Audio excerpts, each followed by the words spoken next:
this information. Oh, I didn't actually know that I didn't hit the live button. Holy shit. That was the preview, boys. So anyway, yeah.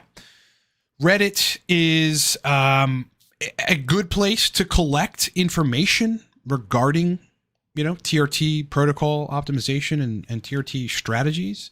But, again, it is riddled with people that are executing this phenomenon of, their own individual protocol, and they've validated it, so they think that it's the case for everybody else. So there's just all this information. It's very confusing for people coming on board. So I enjoy doing TRT protocol optimization consultations for people because we can cut through all the nonsense. Like I just had a guy recently. Let me give you a good example.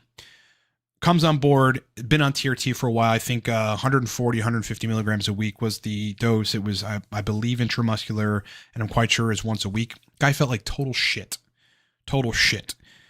Come to find out, it wasn't the frequency that made him feel crappy on his TRT protocol. Once a week was probably fine for him, considering his numbers look good relative to total testosterone and free testosterone. The issue is that he bought into the never manage estradiol camp, and his estrogen is at 100 or something picograms per milliliter. Guy feels like shit. No wonder. No wonder. His doc gave him an AI, so that's a good thing, but ultimately we're going to switch some things up. People tend to fall into this area if they follow that advice of having very, very high estrogen and not doing anything about it, if they aromatize a lot. Guys on TRT, you must do everything you can to not aromatize loads, okay? You got to cut the booze out. You got to cut the cannabis out. You have got to cut anything in your regimen that, converts more testosterone to estrogen. And most importantly, you've got to reduce body fat. The less body fat you have, the less estradiol you are going to convert from testosterone. It is very, very cut and dry. Okay. So that's got to be the case when you're on TRT. All that stuff's got to be straight. Straighter than an arrow, boys. Straighter than an arrow. So it's been interesting for me to, find some of these people that have these misguided views on TRT and straighten them out and get them in a good place where then finally the libido comes back and finally the erections come back and finally they feel strong in the gym and they feel good and don't have side effects. Relative to sub-Q, okay, versus intramuscular, on that post that I had a lot of comments and some follow-up emails from you guys. And I think that is good because I want that discussion to be had. While on one hand, sub-Q does seem to be effective for some individuals, intramuscular, in the presence of a TRT protocol where someone's doing sub-Q and they're not getting the androgenic benefits, the sexual benefits from TRT, intramuscular always just fixes the problem. It just fixes the issue. If it isn't an estradiol balance problem, it fixes the issue. And yes, interestingly, according to the scientific literature, but according to a lot of people's anecdotal experiences, doing sub-Q injections every day either makes them aromatize more, or they aromatize just about the same, or their levels are somewhat in range, but it's at the tissue level what matters most regarding estradiol. So if you've got constant steady state of androgens, you're going to have constant conversion to estradiol, and then you have constant binding to estrogen receptors, and you have constant estrogenic genetic activity. So it's important to be able to differentiate between the serum, meaning what's in your blood, and what is happening at the tissue level. Okay. And so this is why, with sub-Q, a lot of guys have issues with libido and erections, in addition to just absorbability. Look, if your androgen receptors need a bolus of either testosterone, depending on the tissue, or DHT at those receptors, if they need a bolus for your body in order to have the androgenic benefits of TRT, well, they need a bolus, which means a larger amount at once, which is difficult to achieve through pulsatile, slow release subcutaneous injections. All right.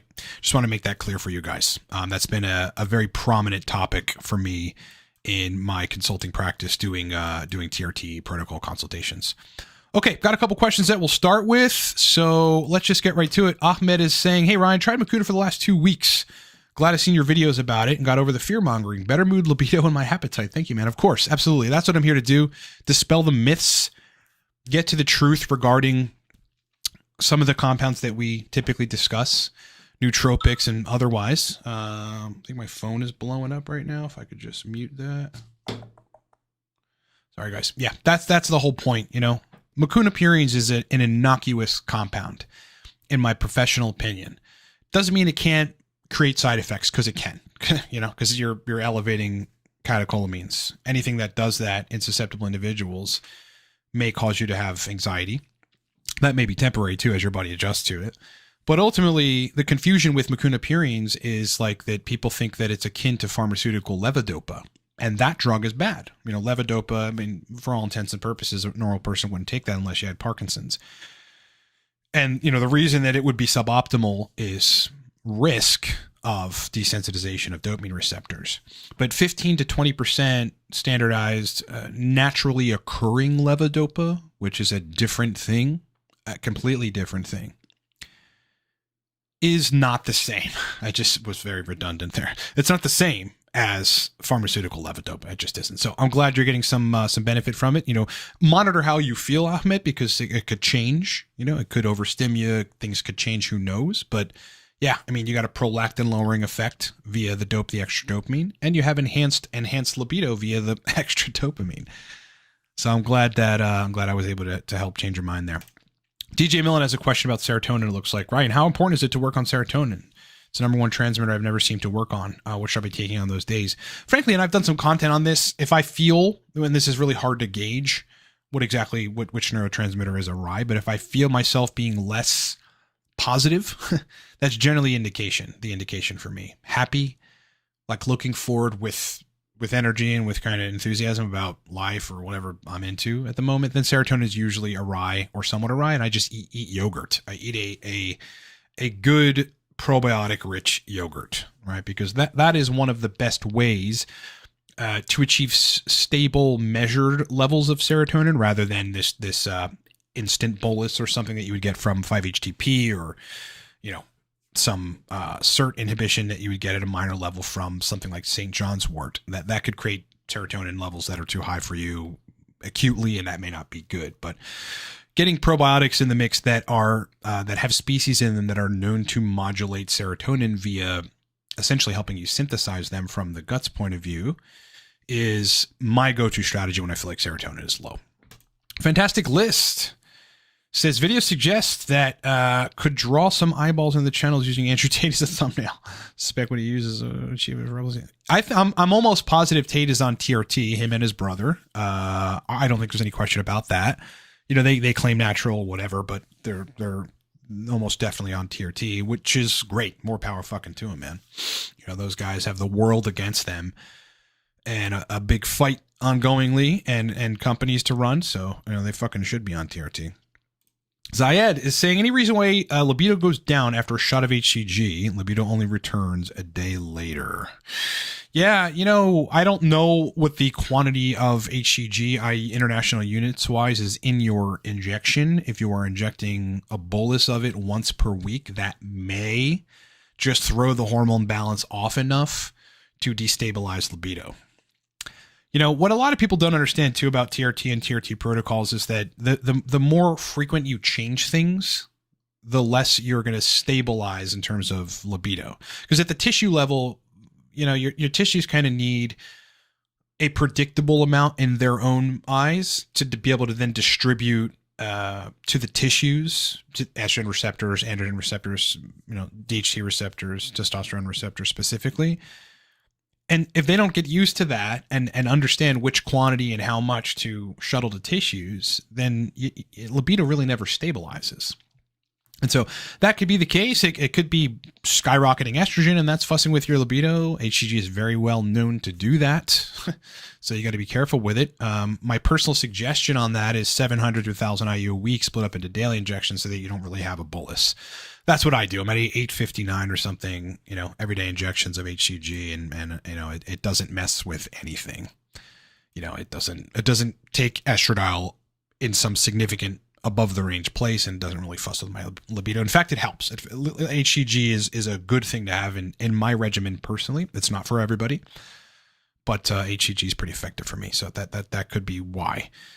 after a day, you know, things settle down, your hormones get back in some sort of homeostasis, and then you're good.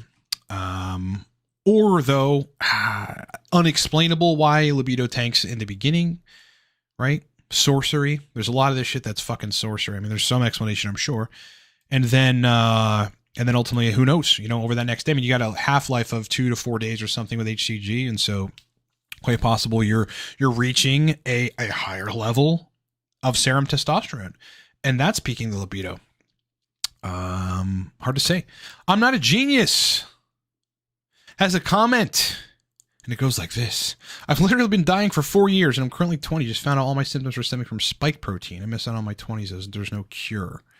Yeah, it's hard to say whether or not there is. I would guide you to, man, I mean, there are some protocols on the web. I can't even give you the websites because I don't know off the top of my head, but there are protocols that you can run to try to eliminate it or minimize the damage on the vascular endothelium. That's really where you're getting damage from, you know, the S1 glycoprotein. That's the biggest issue with this thing, you know, both from the you-know-what and from the virus itself.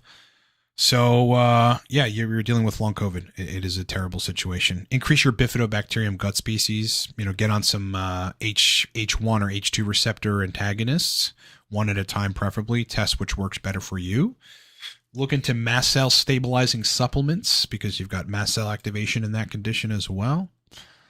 And do everything you can to eat an anti-inflammatory diet and avoid anything that, like, in the scientific literature will cause some sort of systemic inflammatory response, because that's going to make things worse.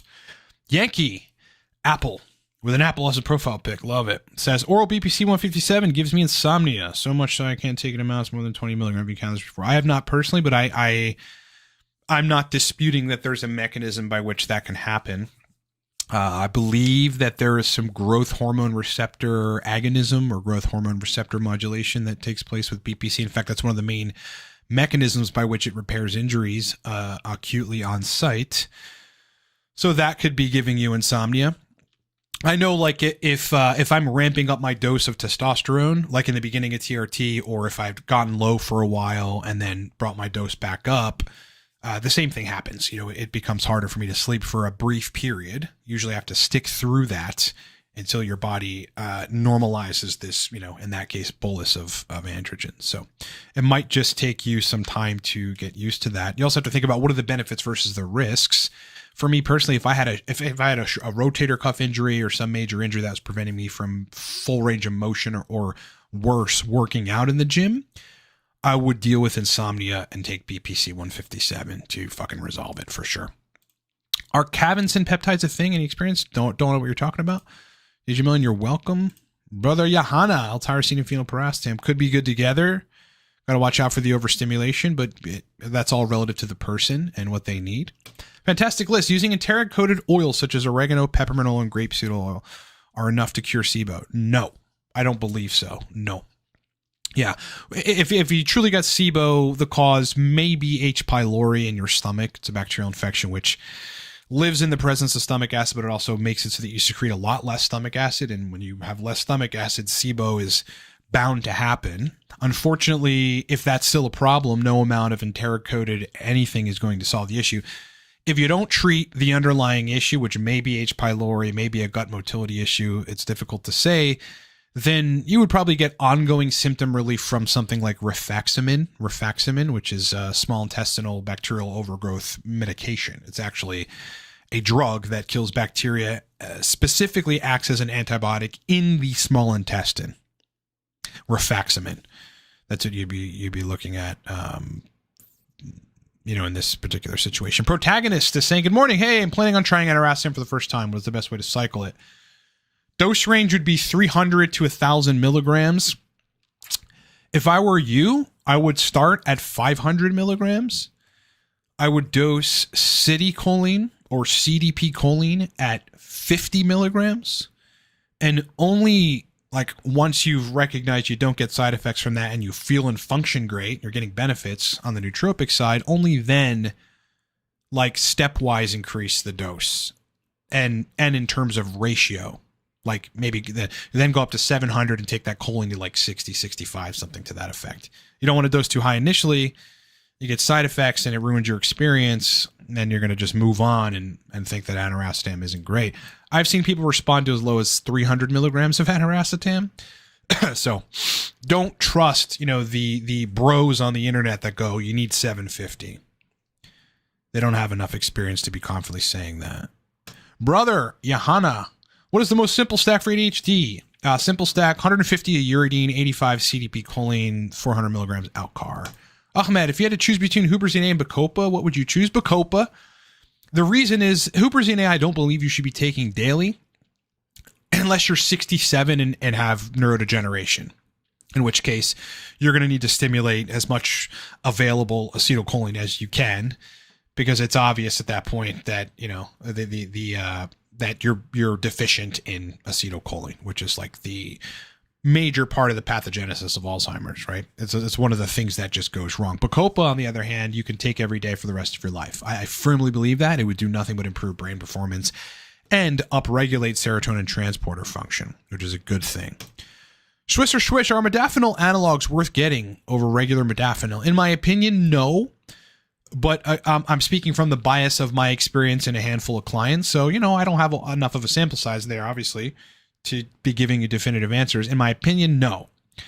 Tried and true is just the best for me personally and clients. Like, we know what 75 to 200 milligrams of regular modafinil is going to do.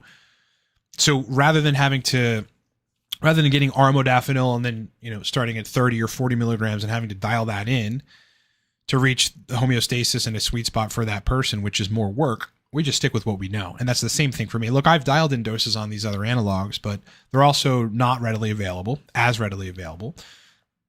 whereas I've never had an issue just getting regular modafinil. So for all those reasons, regular modafinil is just kind of it. Thoughts on 1137, 237, I-37? Mentioned by Vigor Steve to reset the microbiome. I guess let me just do a quick live search for that. Let's see. Let's see what it's doing. Yeah,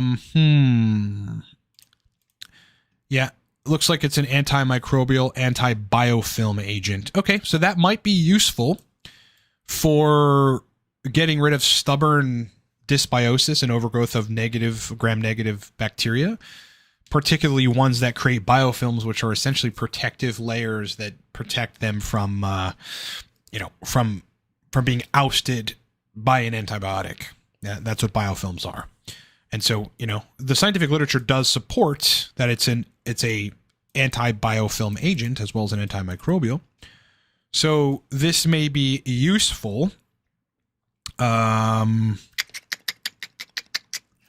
This may be useful for reducing gram-negative species. However, in the scientific literature that I'm quick taking a peek at, which is titled "The Potential of Human Peptide LL37 as an Antimicrobial and Antibiofilm Agent," it's got several limitations, including high cost, lower activity in physiological environments, susceptibility to degradation, and high toxicity to human cells. Okay, toxicity to human cells is usually not a good sign. Now, Vigor Steve knows what the fuck he's talking about, so weigh that with what I just said and make an intelligent decision on what to do.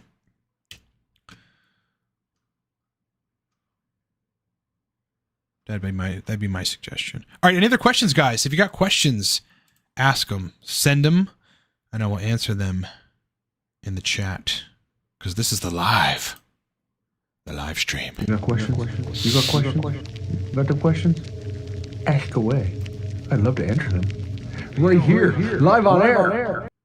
As you see on the top left side of the screen, this is the current special. Okay, so the 25% off has ended officially. That ended yesterday.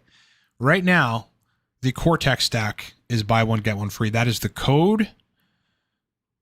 You are armed with everything you need, my friends, to do what you need to do. That's a 6 stack. I mean, I have it all. It's like if I run out of it, I start getting anxious. Same thing with Torque. You always got to have this stuff around. 2 capsules, guys. 2 capsules. 10, 15 minutes. You are locked in, tapped in, turned on, tuned in. And right now it's BOGO. So you add a bottle to your cart, you put that code in, Cortex BOGO at checkout. It will literally add a bottle for free to your order. You cannot get better than that. Can't get better than that. Let's see. Did I miss any questions? I don't think so. Yeah, I don't know what Cavinson peptides are. Wish I did. Seems a little weird to me. It does. Senek, have you read anything regarding the nootropic effects of clenbuterol? Well, let me look at exactly what clenbuterol is doing, so that I can determine that. Decongestant by narrowing and constricting blood vessels to reduce congestion. Yeah, I mean that might create some sort of brain stimulation at some capacity. Beta adrenergic receptors and bronchial smooth muscle, thereby causing stimulation of adenyl cyclase. Difficult to say. Difficult to say. Intermittent fasting. Do I do intermittent fasting? Not anymore. Well, there it goes. Yeah, I had a long stint. Like I think a lot of people will experiment with doing paleo and keto and kind of following that whole. How do they call it? It's like, what the fuck do they call it? I forget the phrase that they use, but it's basically referring to how back in the Paleolithic ages, you know, how we ate and how we did things and whatever. What's important to keep in mind about these things is that though the paleo people and the advocates of this type of eating, paleo, low carb, keto, intermittent fasting, carnivore, etc., sound very confident, what they are discussing and you know, how they like to characterize it relative to like, this is how humans are supposed to eat, is no more than a theory. Okay. It's no more than a theory. Intermittent fasting, I think, is very useful, right? For a lot of things. Like, I mean, you're going to reset your digestion to a certain capacity. You may improve energy. You may temporarily go into ketosis, which will shuttle some fatty acids to the mitochondria of your brain, and you feel a little better for a brief period or whatever. You're going to burn fat for sure. It's easy. It's kind of easy once you get used to intermittent fasting to just have a 16-8 window or something, where you're eating in an 8-hour window and you're fasting for 16 hours. It becomes easy, convenience-wise, relative to food. I mean, just an 8-hour period, you just eat 3 meals, like whatever. And then for the rest of that time, you're just not eating. Personally, though, what my take on this is like, look, you need a constant, steady supply of nutrients and macronutrients, regular micronutrients and macronutrients in order to fucking feel good, right? And to fuel yourself for workouts and for energy throughout the day. So these days, me personally, I really can't get away with intermittent fasting for too long. I can do it for a day. I can fast for 24, 48 hours and I'll feel largely okay. Not great. Largely okay. But, I don't, unless you have a need to do it, like, I don't know, maybe you're trying to starve some bad gut bacteria or you're trying to get alleviation from a condition that you have. I wouldn't have a regular person start intermittent fasting. I would eat 3 meals a day. Teddy Kim, diet that I'm on now. It's no particular diet, a balance of all macros and micros. In the morning, it's eggs, bacon, an English muffin. Afternoon, it's like a yogurt for a snack and a salad, usually like one of those to-go bag salads that has all the shit in it and it's got like a dressing in it. So a salad usually noon, 1 p.m. Dinner's almost always beef, tuber vegetable, or chicken tuber vegetable, or fish tuber vegetable. And then if I get sick of that, which I can or do, then it's just stir fry, which is usually the same thing, which is in stir fry, like chicken, rice, carb, protein, and then a bunch of vegetables. I've been hot on stir fries lately. I just like them. They're very easy. Just buy a bunch of frozen vegetables of your liking, and even if you don't like them, you salt them in a stir fry. It's actually really good. Put some teriyaki on there. It's pretty good. Like last night, I had it was chicken, rice, peas, carrots, broccoli, cauliflower, and a stir fry, and it was fucking amazing. With a dinner roll, and it was great. Nootropics Stack today, 2 capsules of Cortex about a half hour after I woke up and went to the gym. Buzzing, brother. Buy one, get one free right now, guys. Code is on the screen. This stuff will change your morning. It'll change your productivity. Cynic thinks, I think fasting is a great tool. Not sure how I feel about going most of the day without nutrients long term. Right. Absolutely. It's a tool for short term. It's where people start to feed into a lot of these internet, ideologies and stuff. And then they do it very consistently because they've read all like the blogs, they've read like Mark Sisson on Mark's Daily Apple and like fucking Rob Wolf and all these guys, who have walked back a lot of their keto statements and stuff over the years. And then people do it every day. And then they start starving themselves literally, like keto as an example is cellular starvation. That's in the scientific literature. Keto is cellular starvation. This is why the only way people can get away with it is by doing carb refeeds. That may not be unhealthy if you have the carb refeeds. Melatonin 2 and its effects. Melatonin 2 is somewhat similar to PT141, right? But I believe there are some differences here in mechanisms of action. Yeah, I don't know a whole lot about it, actually. It's a tanning chemical, essentially. But so is PT141, right? Which is bremelanotide. So bremelanotide, pretty similar. I don't know. Maybe melatonin 2 has effects on hypothalamus dopamine release like PT141 does. Hard to say. Ahmed, intermittent fasting, keto, and carnivore long-term made me hypothyroid and screwed my cortisol baseline. I got better on carbs. Absolutely. I hear that story over and over and over and over and over again. It did the same thing for me, except I didn't end up going hypothyroid. I just had a pretty nasty serum electrolyte imbalance that took me a while to fix. It was really fucked up, actually. This is, and admittedly, this is because I was stupid enough to fall for the cult. This was 15 years ago or so. I learned my lesson. That's why when people are, let estrogen go, like any cultish internet thing, I'm like, yeah, they're probably wrong. Probably wrong. Sim is saying, will you ever experiment with injectable L-carnitine or glutathione? I haven't done either yet. I just haven't felt the need. Probably in the future, maybe if I get bored. Again, every new thing to me lights me up with excitement. And so, I'm just on the tail end of a cerebrolysin cycle. And I'm just very focused on that, as well as having to up my testosterone after taking a drug holiday from Arimidex, which is what the scientific literature suggests you do. I follow that stuff and lowering my dose. So I didn't really need any Arimidex. And now being back on a higher dose, I'm very focused on that and certainly need less nootropics, if any. They still help though. I don't know how to calculate units into milligrams. It all really depends on what you're talking about.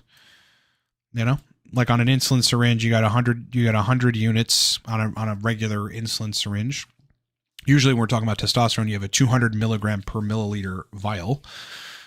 So the entirety of that 100 unit insulin syringe is 200 milligrams. Half of it, 0.5 milliliters, would be 100 milligrams. So I hope that gives you some sort of answer on that. Fantastic list. Mukuna Stack to bullet your fear. Like having exams. To bullet your fear? I'm sure I can help you on that one. Teddy Kim, glutathione IV injection cured me from constant fatigue. I love that. Yeah, I love that. I had some issues with what I thought was some sort of toxic burden. I couldn't quantify that or prove it, but I took liposomal glutathione for a while and it seemed to clear it up. So, very effective stuff. IV glutathione is a different thing. Intravenous injection of something is going to be more effective because it's getting right in the serum. Lewis, do you think 0.25 milligrams cabergoline once every 7 days causes too much side effects in the long run? No. Is it life sustainable like Cialis? No.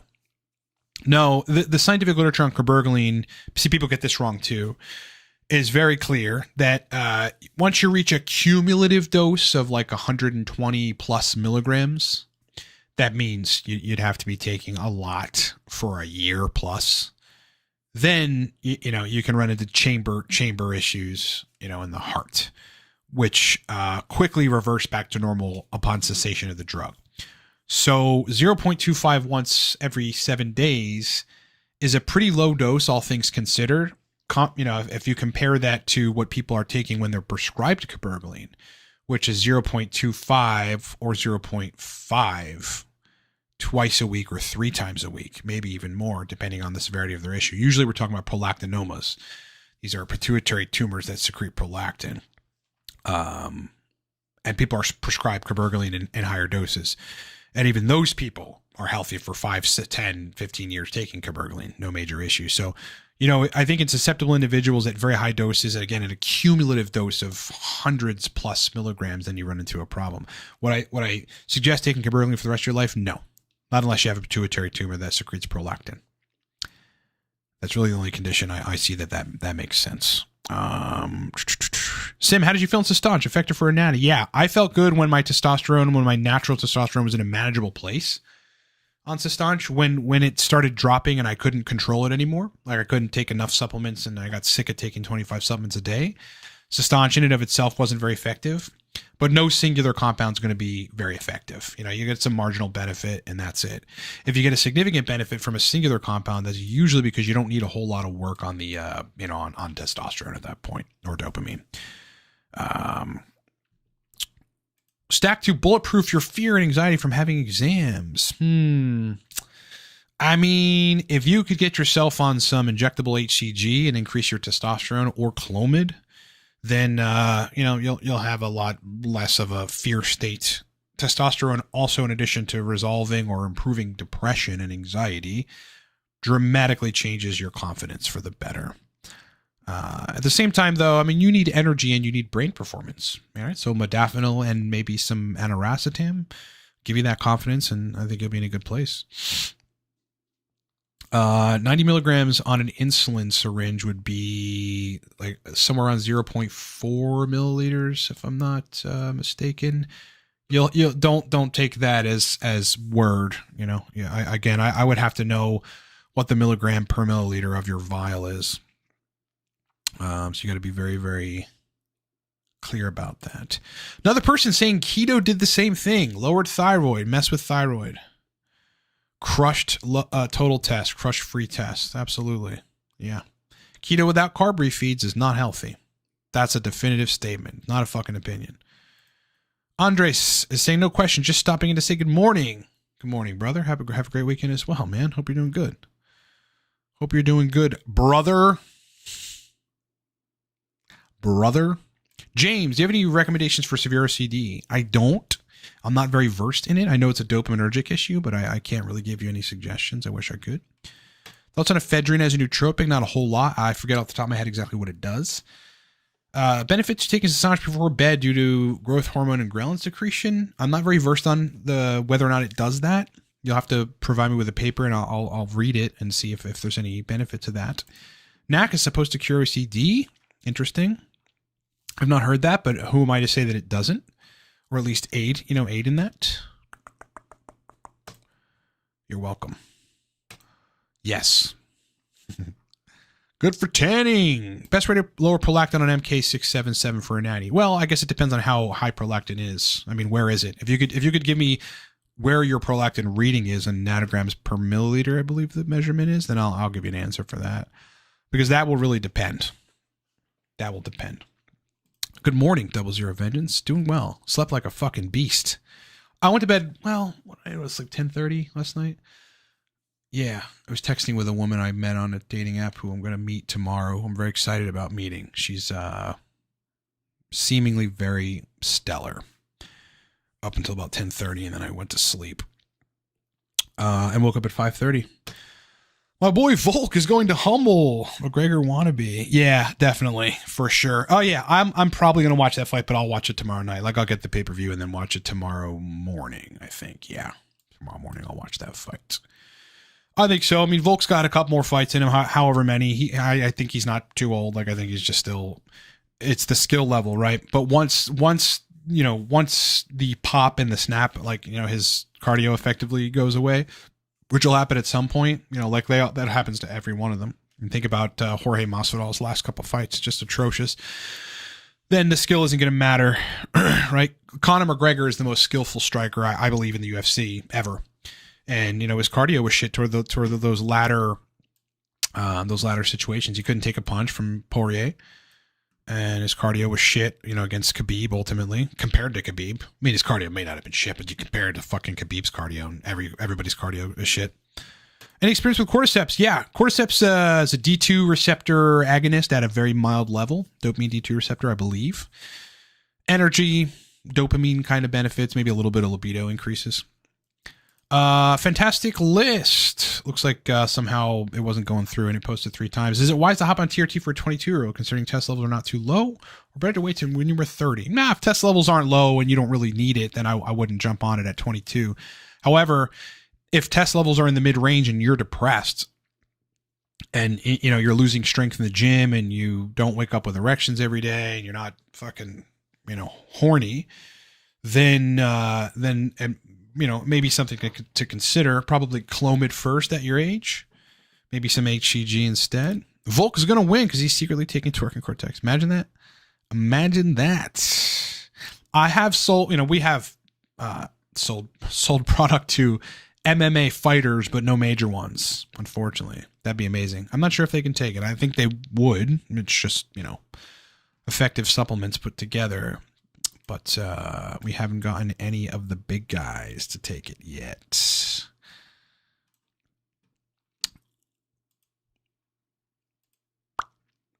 Yeah, you'll have to summarize your whole question.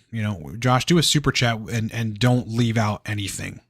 Summarize your entire question, and then I'll get to it. Boys, the Cortex Stack is buy one, get one free. We run these twice a year, okay? This is one of 2 times in a 365-day period where the Cortex Stack is going to be buy one, get one free. The code is on the screen. You know what to do. You enter it at checkout. You add a bottle to your cart. You use the code Cortex BOGO. It will give you an additional bottle for free. What influence does serotonin have on estrogen levels? None, but estrogen levels have an influence on serotonin. Basically what happens is the higher the estrogen that you go on your serum levels, the more responsive serotonin receptors are to serotonin. There may be some increase in synthesis. I can't recall if the scientific literature dictates that or not, but for sure it dictates that there is an increase in serotonin receptor responsiveness from serotonin, the higher the estrogen goes. At the same time, the higher the estrogen goes, the less responsive dopamine receptors are to dopamine. So you have some sort of derangement of dopamine when estrogen gets too high. That is in part why estrogen past a certain range for men on TRT gives them libido problems. Tad. I got a buddy named Tad. I love that name. Why have you not released a testosterone booster like Derek did with Sigma? I'm sure it can make you an even better one. And I would pre-order that too. Aw, thanks, brother. Well, I don't know. My attention is limited to the things that are most important. And right now, as far as this business goes, it's Cortex Torque Consulting. And then, I run another company here in Pittsburgh, which is a web development firm. So we build websites for people. We do their SEO, we do their PPC and stuff like that. So my brain is sectioned out to those things. Launching a new stack, because I've done it twice, with Cortex and Torque. It's an undertaking. It is an extensive beta testing program. So I'd be mailing out samples to 50 people and getting their detailed questionnaires on how they responded to it. So it's an undertaking that I frankly just don't have time for. Not out of the picture entirely, but I probably won't make a test booster. I bet I can make a really effective one. Wow, now you're giving me an idea. I don't know. I'll think about it. Fernando, I got Cortex. I got to say it works, but way too powerful for client-facing interactions. I'll try half dosing to see how I react. Might be sensitive. Focus is insane. Absolutely. That's what it's made for. Yeah, try half. I mean, look, the regular dose of Cortex may be too strong for susceptible individuals. I made it in a way which is pretty balanced for most people. But hey, look, if it's taking you over, just take one capsule. You're saving money and saving capsules that way. That's a beautiful thing. That's a beautiful thing. I'll tell you what, if I've taken mecunapurines or tyrosine, anything catecholamine inducing or modifying for consecutive days, and then I dose Cortex, I'm a little, it's I still am a beast, but I prefer being a little less of a beast sometimes. Too much is too much, especially for focus. Fantastic list. Gym strength and horny are more than fine, but I don't know why I get easily anxious for my exams. Well, good. So your testosterone's in a good place. I mean, you're obviously worried about what's happening regarding those exams. So I don't think gut issues have anything to do with it. I don't know. I'm not extremely versed on GABAergic influence of growth hormone levels. I could probably, read a couple papers and be pretty versed. Don't have an opinion on testosterone. Forget exactly what it does. I know it's hold on. I had a client that was taking that. Right. See, this is the problem with that stuff. It's a reuptake inhibitor of dopamine, serotonin, and noradrenaline. Any reuptake inhibitor that is strong, that involves the reuptake of serotonin, is not a good idea, in my opinion. Specifically because extracentral serotonin equals extracentral prolactin. And that's going to fuck with your hormone release from the pituitary. Marion is saying, hey, Ryan, great content, brother. Question, would you recommend different doses of modafinil on TRT versus when off? That's a good question. Does TRT interfere with nootropic stacks? The interaction that testosterone for me has with nootropic stacks is I just need to take less of them, like less nootropics, less really, really stim nootropics. Because with testosterone levels being high, especially if you're on a, if you're on a dose that works for you and that just happens to be a high dose, you just need the androgen receptor activation, you need the neurotransmitter synthesis, you need to be in that sympathetic state for productivity, then you'll end up needing lower doses of certain stimulant nootropics, depending on what they do. I don't really need lower doses of cholinergics because that really doesn't stimulate me all that much. But, when my test levels are 1,000 plus, then yeah, I can get away with taking slightly less doses of the stimulant stuff. As an example, instead of 175 of teacrine, it'd be like 125. Safe to take Picamillan 3 or 4 times a week? I think so, yes. Yep. You got to get to the bottom of... Picamillan is a GABAergic nootropic, if you will, which combines niacin and... is it niacin? It's one of the B vitamins and GABA, bonded synthetically in a lab. It's the only way that it can cross the blood-brain barrier, whereas GABA doesn't entirely. You still get some GABA from GABA supplements, but it's not as effective as Picamillan. So whatever's causing you to have anxiety to begin with, you got to get to the bottom of that for sure. That's my personal advice, because I don't know if there's long-term negatives of taking Picamillan. It's not been studied in that regard. Catawba bark, I don't believe so. I believe I remember what it does, but it's not something I ever got into. Just hadn't needed to. Taruda, I watch in a channel, Paracetam has not been proven to work. Yep. Whatever channel you're talking about is wrong. Just go Google Paracetam and PubMed, or go to PubMed and search Paracetam. Countless studies. It's the OG of nootropics. Look, I try to bring as much awareness as possible to YouTubers putting out information that is incorrect. Some of them don't know that they're incorrect and they're parroting stuff or whatever. Some of them may have misinterpreted literature, which you just got to let go. People will do their thing.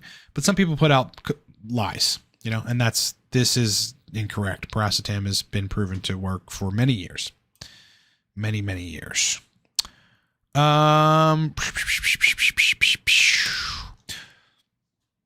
If you want to be like Fernando and have epic brain performance, Cortex's BOGO right now.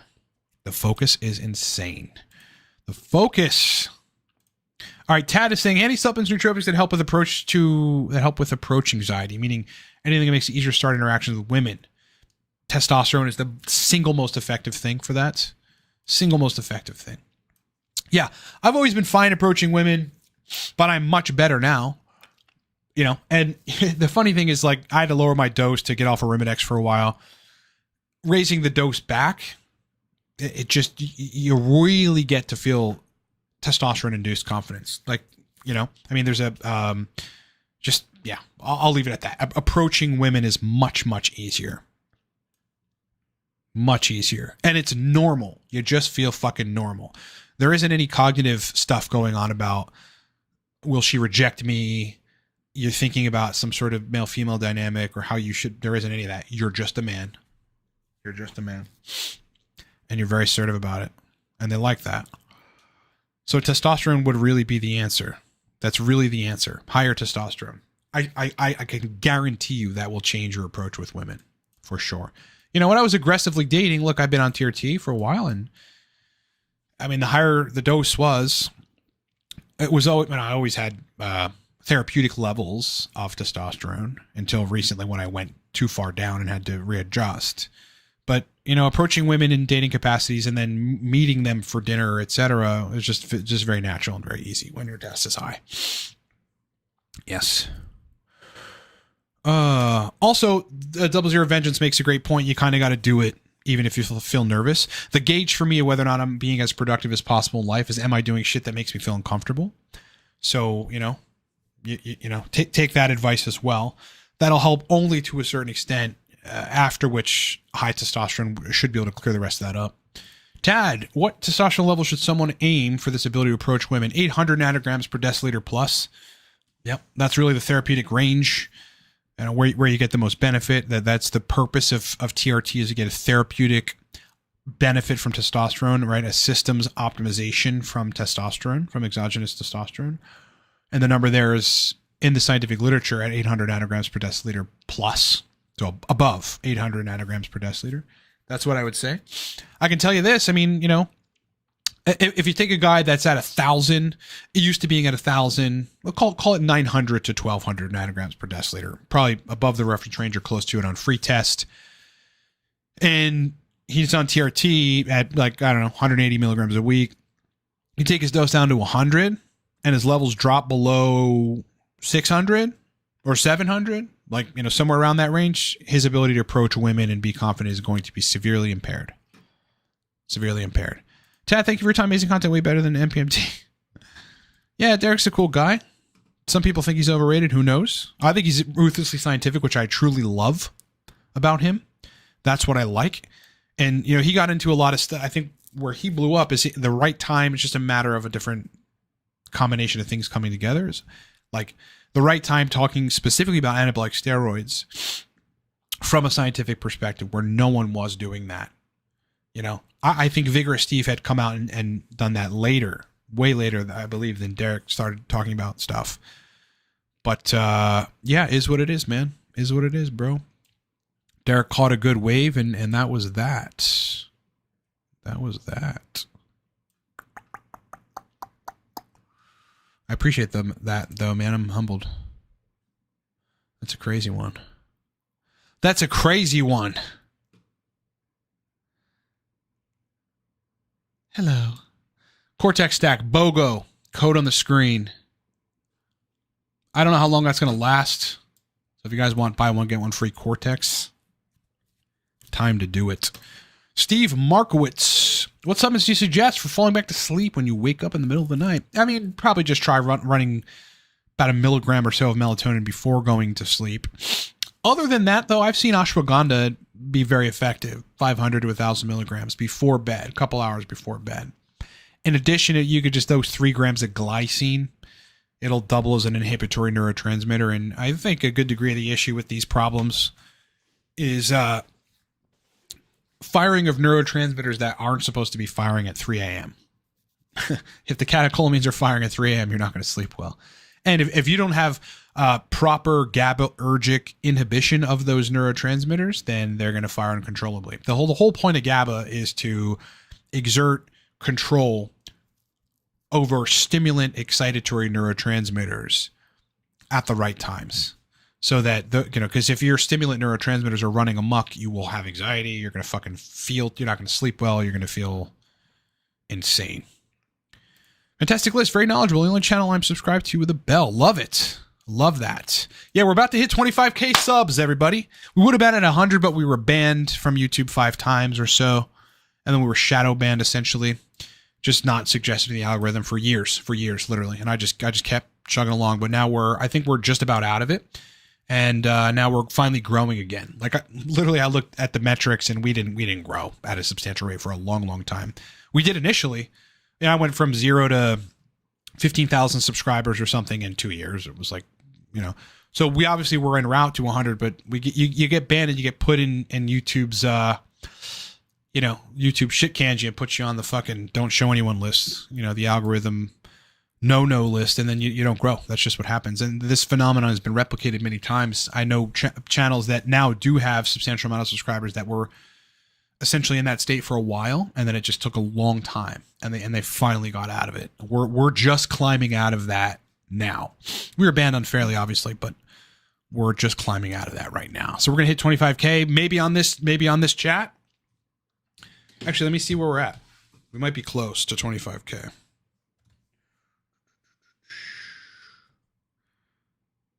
24,985. We'll be at 25K by tomorrow. Josh with the $10 super chat. Appreciate it, brother. Testosterone cypionate, 200 milligrams per milliliter. Right. And then 10 milliliter. So you have a 10 milliliter vial, right? Got it. Trying to understand how to convert milligram into units so I can understand how to dose it. I have 100 unit syringes. Dose I'm aiming for is 90 milligrams. So yeah, you would want to shoot for the, so it would be, so your 50 units on that syringe, is 100 milligrams. Okay. So use that. I don't know if it's 4 or 5, and like, I don't know the increments. If it's 2 increments, like 2, 4, 6, 8, or if it's actually 5 and then 6, 7, 8, 9, 10, if it's increments of 1 or 2 in the rest of your syringe. But start from being that, you know, the 5 or the 50 on that syringe is 100 milligrams. So your dose would be slightly lower than that, you know, slightly less than that 50 mark. That's how you calculate that. Yeah, if you're going 10, 20, 30, 40, 50, yeah, it would be between the 4 and the 5. Again, I'd have to know if your increments are in 2s or your increments are in 1s on that insulin syringe. But if you look at your syringe and you recognize at the 50 mark that's 100 milligrams, you should be able to then deduce what each increment is, not the major increments, but those smaller lines, what each of those smaller lines are, so that you can figure out exactly how to dose 90 milligrams. What's your TRT protocol? Just curious, is that 90 milligrams twice a week? Good protocol, by the way. Good protocol. I think that'd be epic. That's what I would suggest you do. Figure out that 100 milligram mark, which is the 50, and then you'll go slightly below that. Costa saying, "Hey Ryan, does dosing macunapurines once a day versus pulse dosing?" Well, that's a good question. I mean, it seems to be different for different people. Like you could microdose it in 100 milligrams like 4 times a day, and you probably get some good benefit from that, and you'd be a lot less likely to have side effects if you did that. Whereas, depending on how you're metabolizing it, some people will just do better on a Bolus 250 or a Bolus 500 once a day or something. What's up, broski? Love it. Sup is for mitigating a hangover, asking for a friend. I'm just gotta say it. I'm gonna be pompous for a second. I'm so happy I don't have to deal with that problem anymore because I just don't fucking drink. But you know, honestly, okay. So if I've ever been truly hungover, which I have, nothing really helped. To be honest, nothing really helped substantially. But what got me to feel better quicker, to feel relatively normal by about 2 p.m., and this is considering I'm an entrepreneur and I don't have to physically go to a space for work. I work from my office, so I don't have to be anywhere, would be 8-ounce glass of water right before you go to sleep. Just chug an 8-ounce glass of water if you can. When you wake up, take a full B complex right away. Take 350 to 600 milligrams magnesium right away. Take some liposomal glutathione right away. If you can get a sublingual dropper of liposomal glutathione, that would be best. Just drop it under your tongue, let it sit for 10 seconds, swallow the rest of it. It's liposomal glutathione. You want to jumpstart liver toxicity. You want to give yourself B vitamins, and you want to stroke the GABA A receptors, which you would do with magnesium. Shortly after that, eat a pretty big macronutrient-rich meal, preferably a fatty meal with a good bit of sodium in it. Drink some more water, and then take a nap. When you wake up from your nap, go to the fucking gym or do some sort of cardio. You're going to not feel good enough to do it, and you're not going to want to do it, but you should do it. After that, take a shower, have another meal, and then you're going to feel almost normal. almost normal. And that's after a really bad hangover. Okay. That is what I would do when I was idiotic enough to drink too much to have a hangover when I was a young lad. You just learn over the years. I'm just, like I said the other day, I mean, think about the trade-off. You drink booze, and so what are you getting? For 4 to 6 hours max, you're getting a positive effect. And you're trading that off with 24 to 72 hours of subpar performance. Not worth it. Steve Markowitz, best pre-workout nootropics that aren't bromotan or phenylpiracetam.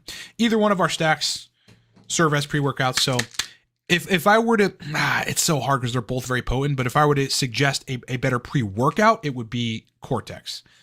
Yeah, because this has dynamine in it and it onsets very quickly. So when you dose it 15 minutes later, you're like, oh, okay, here we go, let's go.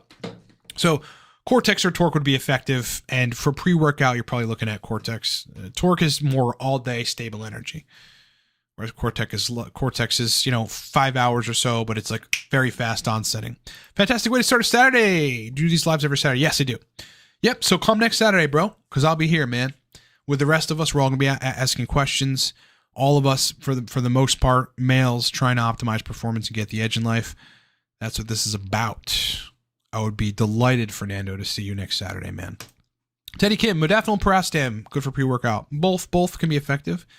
So cholinergic nootropics pre-workout are good for the focus element of working out.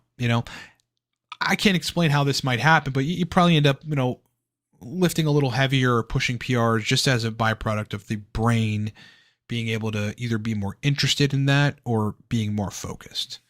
Yeah, I've taken cholinergics many times before working out, and it usually changes my workout in a positive way.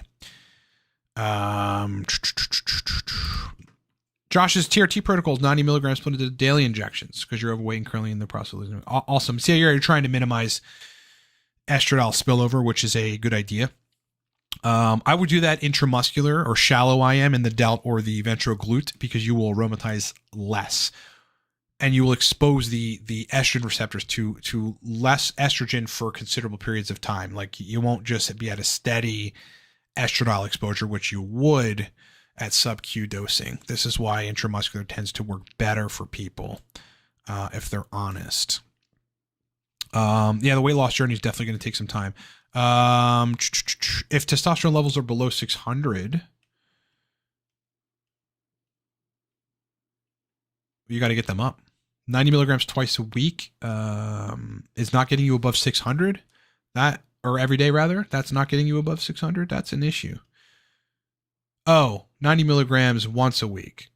Yeah, that may not get you over 600. I would at the very least up your dose to 150 milligrams, my man. If you got to take an aromatase inhibitor to keep that estradiol down, do it. You could always get off of aromatase inhibitors later on down the line once you don't have a lot of body fat to aromatize a lot. Yeah, I would up that dose if I were you. Not sure who suggested 90 milligrams a week, but that's usually sub-therapeutic for people. Yeah, just to give you an idea, I had dropped my dose to take a break from Arimidex to 70 milligrams a week with some HEG. Total test went to 587. E2 went to 13. I wasn't feeling fucking very hot. So, at 90, I imagine you're not going to be therapeutic, which is 800 nanograms per deciliter plus. Can't talk about sources here. Europe would be a hard one. 00 Vengeance, any advice on talking on the talking stage and how to progress into a relationship? Oh, so if you're just dating a girl, progressing into a relationship, from a man's perspective, my position on that is you usually don't try to lead that. It's not, listen, in the masculine feminine dynamic, it is not the man's job or the man's rightful place to go, hey, sweetheart, I think let's make this exclusive. It may come a time where you mutually feel that way, at which point the man might be the proper one to just say it. However, it's usually a female's prerogative to say, look, I like you and whatever. And I would like for us to, or at least to bring up the topic of us being exclusive. What do you think about that? And if the guy likes her and he's a good guy, likes her and he's done, at least for now, or he's done experimenting. You know, some guys just need to go and sow their wild oats and date for a while. If he's comfortable with that and he really likes you, you know, because you're a good fucking woman to him, then you know, more than likely he'll say yes. Let's be exclusive. Be my girlfriend. You know, but I think that is more of the woman's thing to do. And if she hasn't done it yet, you know, if you're dating someone and she hasn't done that, then how do I put this in a diplomatic way? She's not ready to do that yet. You know, she may not like it enough. She may not be in a place in her life where she wants to do that. You know, I've dated women who do not want that, you know, and I didn't want it either. So it was great. It just worked out that way, you know, but I've also dated women who after 2 dates, you know, wanted to make it exclusive. So, which is too early. So let the woman handle that, you know, let the woman handle that. If she's not there yet and you're wanting it to be there, you got to back off. That's a mismatch. You don't want to be the guy that wants from a woman something she's not ready to give you yet. It's a bad state to be in. DJ Millen says, I still feel fatigued from Saturday from the working week. I try to cycle off everything on the weekend, but is there a stack I could take on Saturday for this issue? Yeah, I mean, you could run some Teacrine, some Alcar, some Dynamine, either one of those individually or all at once in balanced doses, meaning lower than the suggested high dose of each of them. And that'd probably help. Cass, anything over 300 milligrams test injected every other day gives me acne. Any tips to mitigate that side? I don't. You know, acne is a you know, it's an integral part. Just go with it, brother, of TRT. You know, like I have a little bit of shoulder acne, you know, what you can see from changing my dose just recently. Typically fluctuations tend to give me breakouts, and now my dose is going up. So there's, you know, both increased sebum and increased HT and increased testosterone, obviously. And so I'm getting somewhat of a breakout regarding that. The best way to deal with that or to minimize it is to get salicylic acid wipes and do it like 4 or 5 times a day. Yeah, because if you're washing with salicylic acid in the shower, it's once a day or twice a day. It's not enough. It's in my opinion, it's not enough.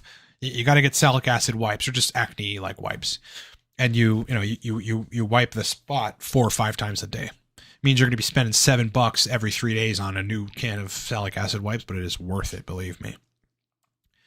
Yep. You just want to prevent all that oil from just sitting there, because then it's just going to perpetuate, you know, the proliferation of the acne. Does Mucuna increase testosterone? It actually does. Yeah. In most individuals and in the scientific literature, increases serum testosterone via increasing luteinizing hormone levels. Hell advice for hangover. Yes, good luck. Nootropics for playing sports. Yeah, any of the sports people, I have worked with professional sports players, and they did very well on cholinergics, specifically phenylpiracetam, aniracetam, oxiracetam. Now, I had to be careful because in some sporting agencies, those are banned, phenylpiracetam is, but some they're not. And some they can get away with it. So yeah, cholinergic racetams is the answer to that question. John Doe, did you put uridine in your products? It says uridine in the Amazon title, but don't see any ingredients.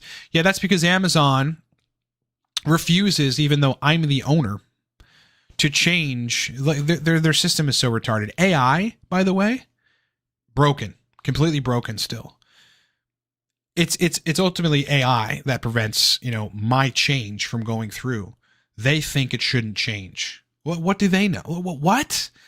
Yeah, like Google Ads, they just launched somewhat recently smart campaigns where you give them, you know, a couple keyword themes for the for the people you're trying to target in a Google ad. Say you're a local plumber, plumbing in Alabama, plumbing in New York, right? And these smart campaigns are strictly AI based. They do your bidding, they choose everything for you. For my web development company, I ran a smart campaign. We had 270 something clicks in a day, 0 calls. AI is stupid, so AI is preventing this from happening. I have to actually call Amazon to straighten that out. Josh, what dose should I take of my E2s in the 50-ish range with 150 milligrams? I had tried, and I'm with Defy. I just hopped on. Should I still use insulin syringe for shallow M? Yes, you should. Yeah, 50 is not terrible. Probably going to be some inhibition of libido. Maybe not.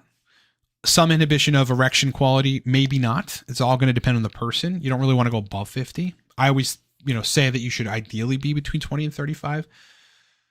But, not every man is the same. Like, people will be able to tolerate higher doses. It's just going to depend on the person.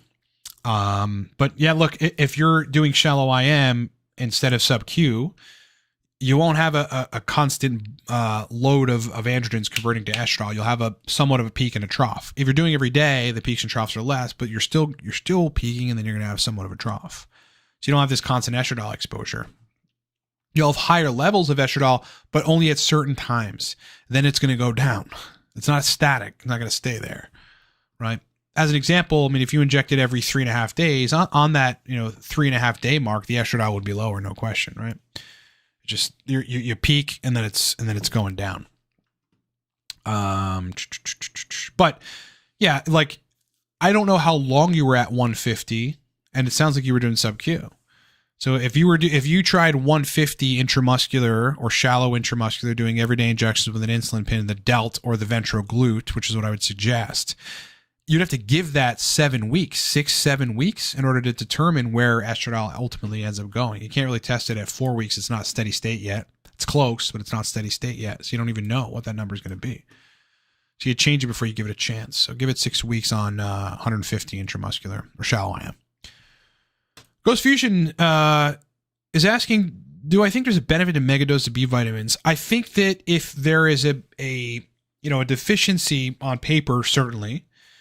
Otherwise, if there are neurological issues which you think B vitamins may help, because B vitamins have an uncanny ability to restore brain function and restore neurotransmitter synthesis specifically, then yes, that could be useful. But when we're talking about mega doses, it's like, how mega are we talking about? 2,000% the RDI or the RDA. You're not risking toxicity. You're just risking side effects. So you'll have to experiment wisely and see. I think it can be useful though. Yes, bromontane, I believe, is one of the banned substances as well. Yep. That is. It is an endorsement of how good it is. Ryan Beer. Hey, Ryan, love your videos. What do you use to mitigate damage from dutasteride, finasteride, if any? No side effects yet, but just want to be on the safe side. Just have your hormones straight. Actually, man, listen. In my opinion, now look, I understand I'm speaking about this from the perspective of a guy that has good hair genetics, so I haven't lost any hair on TRT, and I'm not gonna. But in my opinion, if I had MPB and was predisposed to MPB and losing hair and going on androgens, I would not take finasteride. I'd grow a fucking beard or keep my beard and be bald. You don't want to inhibit 5-alpha reductase, okay? You don't want to do it. And it's gonna mute sexual function for a good degree of men. Now, if you're on TRT, that may help reduce some of that, because you have androgen conversion. If your testicles are functional via HCG, you'll have more 5-alpha reductase activity in the testicles, which you'll need. You don't want to inhibit 5-alpha reductase. You're literally causing an inhibition of an enzymatic reaction that takes your testosterone and converts it into very necessary dihydrotestosterone. In our lifetime, we will have something that regenerates hair that doesn't have side effects. In our lifetime, guaranteed. You might want to just wait. Teddy Kim, how much do you usually spend on a date? About $100. Usually dinner and a glass of wine for her, glass or two of wine, something like that. Do test boosters and TRT raise appetite? Yes, testosterone does. Yeah, I mean, yeah. Your test starts raising, you're going to want to eat more for various reasons, but certainly. Every time, when I got on TRT, and then if I've lowered and then raised my dose again, appetite right back up. It's amazing. And it's not storing as fat. It's storing as lean mass usually. The nootropic community should appoint you as the president. Man, I don't know how you have insanely far ahead of everyone. Thank you. Appreciate that. Yeah, I mean, there's only one OG of the nootropic sphere. Only one. There's only one.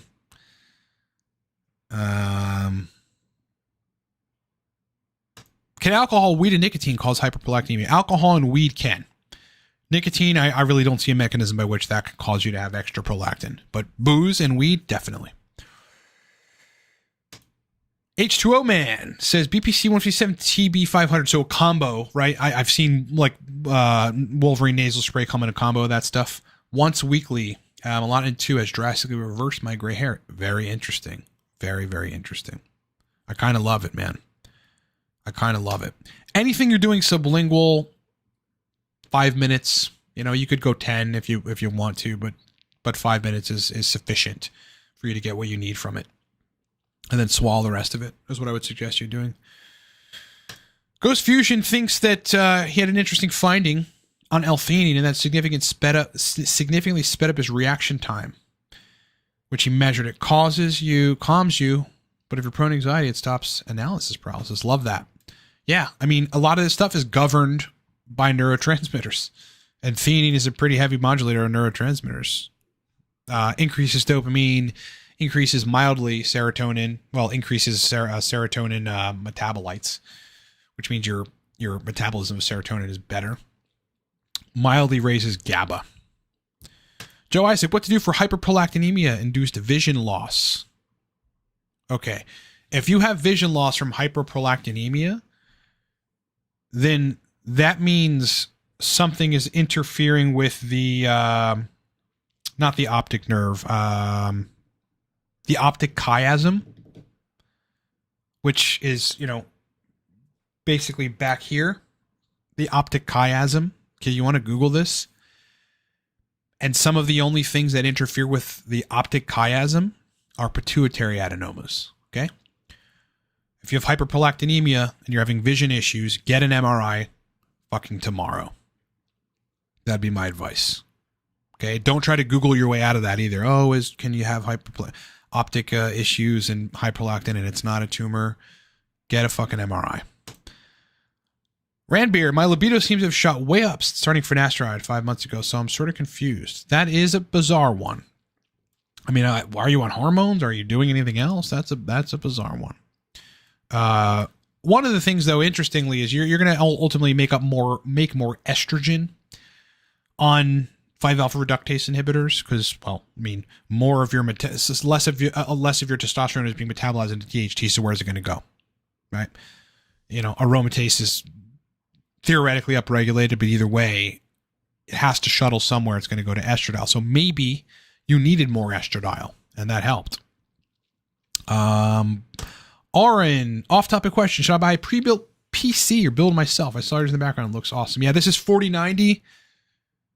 RTX 4090. I'm running 310 frames per second on a fucking Warzone. That's good. It looks like Battlefield 2042 looks incredible and feels incredible. By the way, that game feels incredible, looks incredible, but then Warzone, even at 300 frames per second, there's still stutter.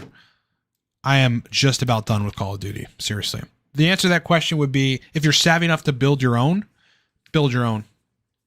If you're savvy enough, you're gonna have to put the whole thing together. If you understand how to do that, go for it. You'll have to buy a motherboard. Obviously, you have to buy RAM individually. You'll have to buy your GPU individually, cables, etc. Fans. Hook your own fans up. If you know how to do that, do it. This was a $3,700 rig or so, and I couldn't be happier. I couldn't be happier with it. Not homemade. That was pre-built. So it all depends on you, man. Also, if money's influencing it, do it yourself. You'll spend less money for sure. You'll spend money. Cass, how would you go about finding women who you'd actually want to talk to instead of just use? I find the apps easy but disappointing in the end. Well, the tricky thing about that is that I don't know. It's difficult. I mean, the girls that'll sleep with you on the first date are typically not girls that you want to, girls that will end up being good girlfriends. They could. Yeah. Girls that'll wait a date or two, like date 2, and then they'll sleep with you or whatever. Date 3, usually better girlfriend material. What I find is that so as an example, I have a date tomorrow with a woman that I met on a dating app. And she is much more likely to be girlfriend material than just dating casually, because we talked about shit, just life and our histories and stuff. And so when you when you dive deeper past the surface level shit and you start talking about like your life with a person, you know, then you're, you know, then you've got a better woman who you can actually talk to, who might actually end up being something more than casual dating.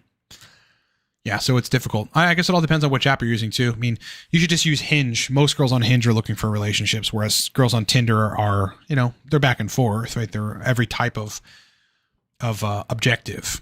Josh with this $20 super chat. Thank you, brother. Appreciate that, man. You don't have to do it, but here we are. Lipids. So they were a little high. My doctor at Defy lowered the dose to see if that would help. Would it still be safe to increase the testosterone to 150? I was doing sub-Q injections. Yeah, sub-Q, because of this constant exposure to androgens and no trough, might have been the reason, or at least a contributing factor to the rise in lipids. Yeah. At the same time, if they had you on an AI, you know, and your estrogen was too low, you know, that could cause essentially dyslipidemia, lipid malfunction as well. Estradiol is important to keep lipids in a great place. Casts, have a great day as well. So I think that would be fine.